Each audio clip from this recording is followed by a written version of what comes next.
भी की जा रही है और अब इन खानदानों की जानिब से बेटियों की कम उम्री में जो शादी का फैसला है वो माली वजूहात की वजह से भी किया जा रहा है, अपने ख़ानदान की कमिटमेंट की वजह से भी किया जा रहा है। बहुत से समाजी और सकाफती अवामिल भी यहाँ पर मौजूद हैं, तो उसको भी देखने की ज़रूरत है। बहुत से ऐसे तालीमी इदारे हैं जिनको शायद अब इस इशू पर भी काम करने की ज़रूरत है, लोगों को अवेयरनेस देने की ज़रूरत है। स्टूडेंट्स के साथ साथ वालिदैन की भी काउंसलिंग होनी चाहिए कि उन्हें बहुत जल्द ही अपने बच्चों को इस रिश्ते में नहीं भेजना। अच्छे मुआशरे के लिए पढ़ी लिखी माएँ होना बहुत ज़रूरी है, और जब कम उम्र में शादी की जाती है फिर जच्चगी के मामलात आ जाते हैं। अब बहुत छोटी उम्र में बच्चियां माएँ बन जाती हैं, कुछ शरह अमवात जो है वो भी बढ़ जाती हैं। कॉम्प्लिकेशंस की वजह से अमवात की शरह जो है वो रिपोर्ट नहीं हो पाती है, लेकिन जो माँ बन जाती हैं फिर वो चूंकि वहाँ के वो अफोर्ड नहीं कर पाते, छोटी छोटी बच्चियां उनकी सही परवरिश नहीं कर पाती हैं, फिर वही सोसाइटी में एलिमेंट आ जाता है, अगर आप पढ़ा नहीं सकते, बच्चों की अच्छी परवरिश नहीं कर पाते, तो फिर रेशो अगर आप तालीम में देखें तो भी हम पीछे रह जाते हैं। अभी तो हम ये कम उम्र की शादियों में छठे नंबर पर आ रहे हैं। इंतहाई संगीन सूरत हाल है, खासतौर पर इंटीरियर सिंध की हम बात करें तो वहां पर ये रेशो जो है ये बढ़ती चली जा रही है। ठीक है, मशरूक भरमनी साहब ने भी हमें ज्वाइन किया, उनसे भी इस हवाले से मजीद बात करेंगे। सर बहुत शुक्रिया आपके वक्त के लिए। आपसे स्टोरी की भी हम डिटेल जानना चाहेंगे कि जब भी कोई स्टोरी मंजर आम पर आती है उसके बाद हम देखते हैं कि इदारे हरकत में आते हैं, जिस तरह से वज़ीर आला सिंध ने भी नोटिस लिया है और अब तो इंटरनेशनल मीडिया ये खबर रिपोर्ट कर रहा है। हेलो जी, आप हमें सुन पा रहे हैं?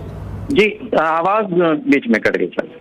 जी, मैं आपसे ये जानना चाह रहा हूँ, ये जो स्टोरी अभी मंजर आम पर आई है, सऊदी खबरसां इदारे ने इसको रिपोर्ट किया, उसके बाद हमने देखा कि इदारे हरकत में आए, वज़ीर आला सिंध ने कहा कि इस पर इंक्वायरी होनी चाहिए।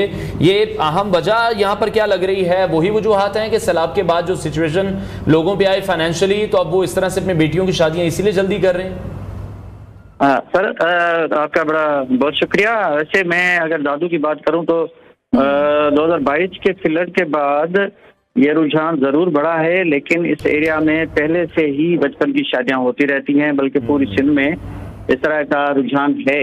लेकिन एक फैक्टर जरूर ये है कि 2022 की जो फ्लड थी, जो मंचर झील से लेकर हमल झील तक 100 किलोमीटर तक पानी खड़ा था तीन महीनों तक, तो उस एरिया में गुर्बत की वजूहात भी है कि लोग जो हैं वहाँ की जो फसल थी वो अच्छी तरह नहीं हो पाई, या जो अभी तक वो लोग जो हैं काफ़ी सफ़र कर रहे थे मुश्किलातों से।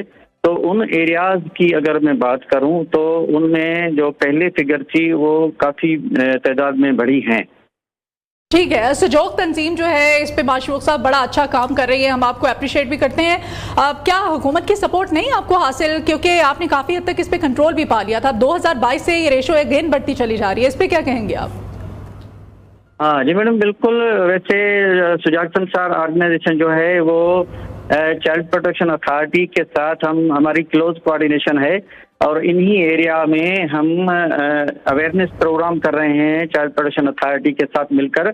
और यहाँ पे जो हर पुलिस डिपार्टमेंट का जो हेडक्वार्टर है उसमें है women and child protection cell, जिसको मैडम बेनजीर जमाली देखती है। तो अगर इस तरह का वहाँ कोई इवेंट होता है या चाइल्ड मैरिज होती है तो उस पर फौरी एक्शन हो जाता है। लेकिन कुछ एरिया अभी तक ऐसे हैं कि जहाँ से कोई न्यूज़ नहीं पहुँच सकती, तो उसमें यही होता है कि चाइल्ड मैरिज हो जाती है तो फिर देर से ही खबर पहुंचती है, तो जिसको रिपोर्ट करना या उस पर एक्शन करना थोड़ा मसाइल हो जाते हैं। ठीक है, और पाकिस्तान में कम उम्र की शादियों के खिलाफ जो कवानीन मौजूद हैं उन पर कितना अमल दरामद हो रहा है, और अगर अमल दरामद नहीं होता है तो फिर अभी तक सजाओं की रेशो क्या है, कितने लोगों को सजा मिली है इस पर? सर मेरे इल्म में जो चीज़ें हैं मैं वो शेयर करूं कि मैं अगर दादू की बात करूं तो मैं समझता हूं कि इससे पहले जब 2014 सिंध असेंबली ने बिल पास किया, चाइल्ड मैरिज एक्ट जो आया है, उसके बाद जो हमारे अदारे हैं उनमें ज़रूर उसमें काफ़ी हद तक उन्होंने एक्शन लिया है। ख़ास तौर पे मैं सिंध से जो दूसरे इलाके हैं जहाँ जहाँ इस तरह के वाक़े हो रहे हैं चाइल्ड मैरिज के, मैं समझता हूँ कि दादू चाइल्ड प्रोटेक्शन अथॉरिटी या child women and child protection cell जो है वो काफ़ी मुतहरिक है, और काफ़ी एरियाज जो हैं हमारे कंट्रोल में होते हैं। लेकिन कुछ एरिया ऐसे भी हैं जैसे आप काचो सर की तरह एक दूर दराज इलाका है, वहाँ जो है ना वो काफ़ी देर से भी न्यूज़ आ जाती है कि कहीं कोई इस तरह का इवेंट हो जाता है। अच्छा माशूक साहब, आर्मी सतह से भी आपको कोई सपोर्ट हासिल होती है, इस बारे में भी बताइएगा हमें। जी नहीं मैडम, असल में हम एक नेटवर्क है गर्ल्स नॉट ब्राइट, वो इंटरनेशनल है, उसके हम मेंबर हैं। बल्कि पाकिस्तान में हम एक्टिव मेंबर हैं।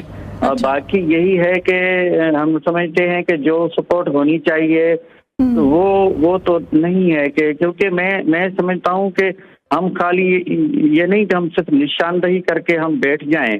अगर हम इन गाँव में जाते हैं कि अगर किसी गाँव में इंटर आप होंगे तो एक बच्ची के हाथ में आपको बच्ची नजर आएगी कि वो उसकी बच्ची है, तो छोटी बच्ची जो उनका बचपन चला जाता है, खेल कूद का जो टाइम है वो ज़ाया हो जाता है, उसकी एजुकेशन चली गई, उनकी हेल्थ चली गई। मैं अभी भी ये तजवीज़ करूँगा कि उनकी फलाह बहबूद के लिए हमें जहाँ जहाँ इस तरह का रेशो ज़्यादा हो रहा है, तो अगर इनके जहाँ हो गया है चाइल्ड मैरिज के केस हो गए हैं, तो मेरे ख्याल में वहाँ तो ज़रूर उनको रिहेबिलिटेशन के लिए या उन अच्छी तरह उनको अच्छा कोई, जैसे सिंध हुकूमत को हम अप्रिशिएट करते हैं कि जो 1 रूम का जो घर दे रहे हैं, तो मैं कहता हूँ कोई आइडियल उनको घर दिया जाए ताकि वो बच्ची या बच्चा जिसको अभी शादी हो गई है, ताकि वो। ठीक है मशरूक साहब, आप ही की वो रिपोर्ट है जिसपे आपने कहा कि जिला दादू में अभी तक 2022 से लेकर कम उम्री में सबसे ज्यादा शादियां हुई हैं, वो क्या नंबर था?